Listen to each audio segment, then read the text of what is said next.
Welcome back to another painting session. It is 9 at the moment, so I do apologize if there is a lack of light. I'm going to just keep the ring light on for now.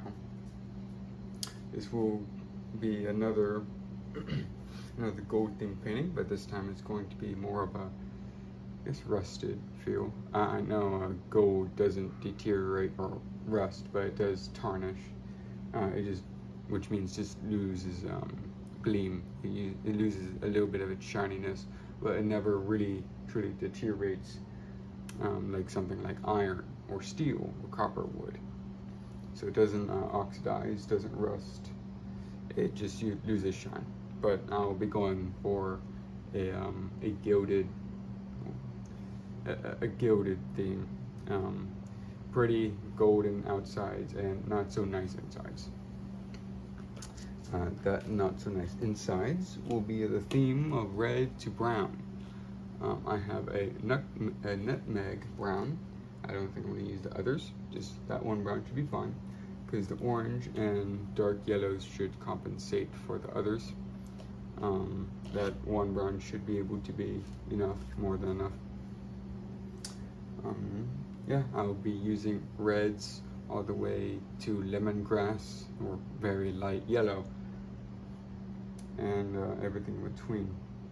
Well, I also have very off-white, Navajo white, which is a bit brownish. You don't really see from this, but it is brown. Y'all didn't really get to see in the last video the shininess of the gold paint, but you can see it here. Hopefully it's bringing up on the phone on the video. If it doesn't, well, that's very unfortunate, because I could very well see it. And this is what I use to make the comments. So I spray here, and then it sprays down, as it has a wide radius of spray. So it sprays down to make very fine comet shapes. So hopefully you could also see it here.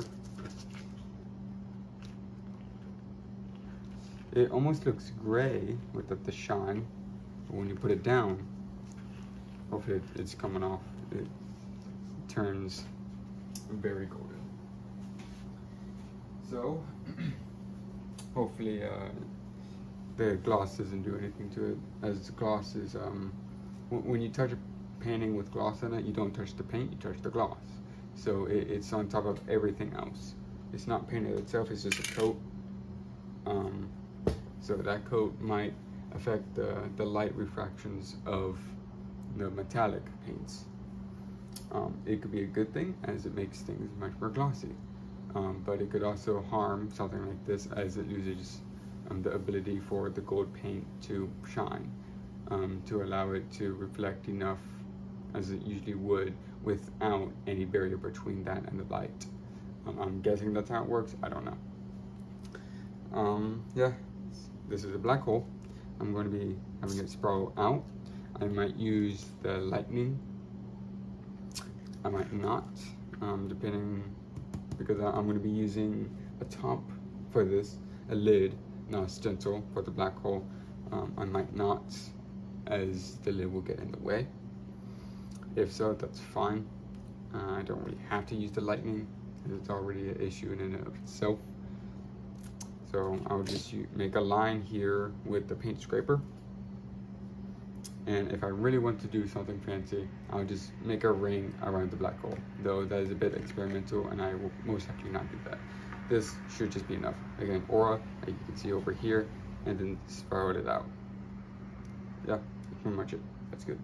Hopefully I could find a substitute for black on the outsides. Red won't be enough. I might use my very dark brown. Hopefully that would help, but we'll see. I won't use that dark brown with the planets though.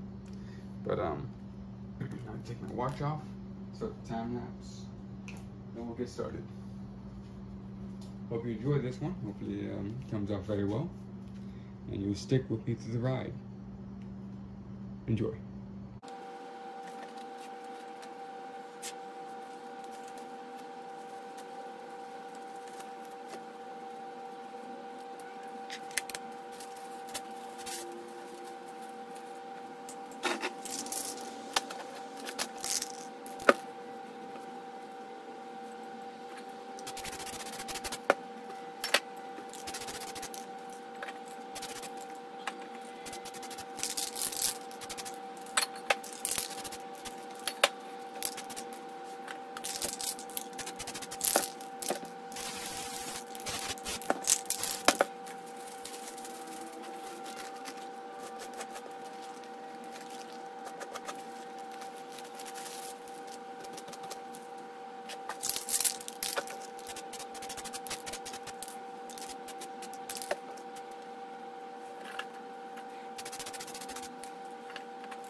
here is the finished product. I know the lighting might be a bit off, so sorry if it isn't really, well, you wouldn't know, you're not looking at it in person, but it does look a bit more vibrant as on phone, as always, but it's a bit more so as I only have one light on and no sunlight, no extra, what is it called, just sunlight, no light, not enough anyway. Yeah, I don't think I had to get on the chair for this one, so to hold it up here. A good shine there with the ring light. There we go. But something I did notice was that it did affirm my fears that putting a top coat on of gloss does significantly, if not disables whatever activates the gleam of the gold paint. Another thing, I'm sorry if my phone, maybe it's just my phone end, or maybe it's on the other end when I'm going to scoot the scale back. But it keeps dimming up and dimming down. I apologize if that comes off on video, but it shouldn't be much of an issue. Yeah, the only issue is that it's not gleaming. It's not really shining as much as I would have liked. Planets, they came off smoothly. No sticking with any stencils, no peeling, whatever. The signature didn't really come off that well. And that the ring light is shimmering. That's cool. But I'm going to use this to try to see that some of the stars, they still shine a little bit. They're all tarnished. Phone can't really capture it, but they do dim down with angle. I'm going to bring up this. This is the gold without the gloss. This is my comet tool, what I use to make comets. You know, very shimmery, reflects a lot. But it does, even still dimmed, it does serve well as a very good yellow. I know the line is off-centered, I know. So I try to offset it as to make some dust or nebula over there. As, you know, closer together you find the difference if they're more closer together. If I try to blur the lines, then I could try to hide it, but no, I'm just going to say as it is. It is off-centered, which sucks, but it's fine. Planets, yeah, back to that, it looks great. I'm really happy how they turned out. Really happy with how this painting in general turned out. The only real issue is, you know, it's not really shining as much. Signature did not come off that well. So I'll do the close-up and then on to the outro. I hope you have enjoyed the process and product of this painting session. This is the second of 3 gold themed paintings. The other one should be the best if I do pull it off better, or I pull it off in general. So look forward to that one, and hopefully I will see you then. Have a good night. I certainly will. And until next time, bye-bye.